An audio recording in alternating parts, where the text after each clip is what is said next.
Hari ini rencananya Partai Demokrat, Nasdem, dan PKS akan melakukan deklarasi koalisi perubahan dengan mengusung Anies Baswedan sebagai capresnya.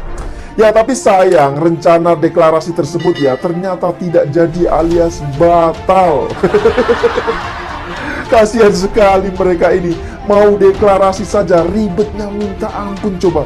Jujur saja ya, saya jadi curiga jangan-jangan batalnya rencana deklarasi tersebut lantaran ada bandar yang belum sepakat.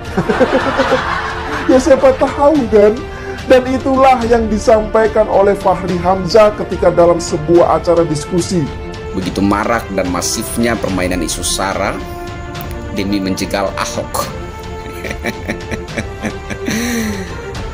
Bahkan sampai ada Tamasya Al-Maidah ya.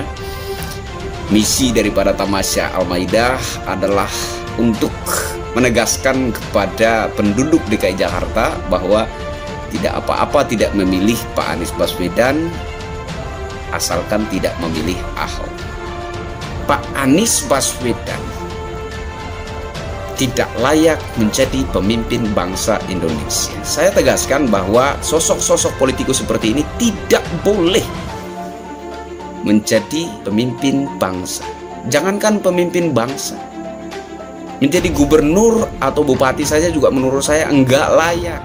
Saya kira saya masih belum pada kesimpulan soal hitam putih deklarasi yang kemarin itu ya Rifana. Tapi kalau kita melihat argumen-argumen publik kan selama ini, pertama apa yang disampaikan oleh Bang Andi Sundilingga, bahwa yang kemarin deklarasi itu tidak terasosiasi dengan salah satu pendukung dan relawan Anies, tapi mereka itu adalah relawan jadi-jadian yang sengaja dimobilisasi untuk melekatkan bahwa Anies ini adalah sosok pemimpin yang dekat dengan kelompok-kelompok yang selalu disebut sebagai Islam kanan, dan dari itu dibantah.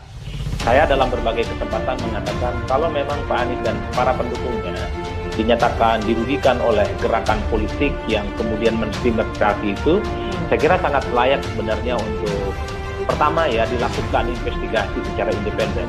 Dituding gagalkan acara deklarasi Anies di daerah, BIN fitnah. Jadi kalau mau berkompetisi dengan Anies Baswedan dengan bicara prestasi kerja, apa yang dikerjakan, seperti yang selama ini gagasan, pikiran, membawa Indonesia ke depan, memang ruang itu masih belum digunakan oleh rivalitas Anies ini. Nah kalau memang sebenarnya kita ingin menjadikan Indonesia ini lebih baik, di mana program, gagasan, apa yang sudah dikerjakan, track record itu dijadikan sebagai dasar untuk menuju kontestasi Pilpres, maka sesungguhnya ruang itu yang harus diisi sehingga kita tidak terjebak pada politik stigmatik. Jadi orang distigmakan bahwa ini kelompok Islam garis keras, kalau kelompok ini nasionalis, sehingga yang dipertontonkan itu adalah simbol-simbol yang sama sekali sebenarnya nggak produktif untuk kepentingan bangsa dan negara kita ke depan.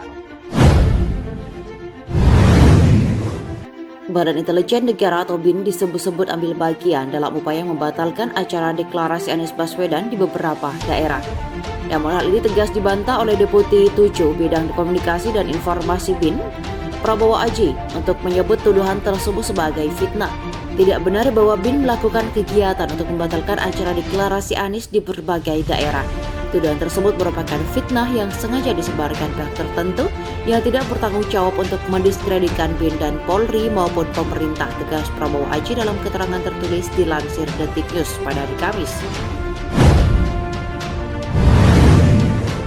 Sebelumnya beredar selebaran atau flyer di media sosial yang menampilkan wajah Kepala BIN Jenderal Pol Purnawirawan Prof. Dr. Budi Gunawan SH, MSI, dan Kapolri Jenderal Listio Sigit Prabowo yang bertuliskan BIN dan Polri bergerak batalkan acara deklarasi Anies di berbagai daerah.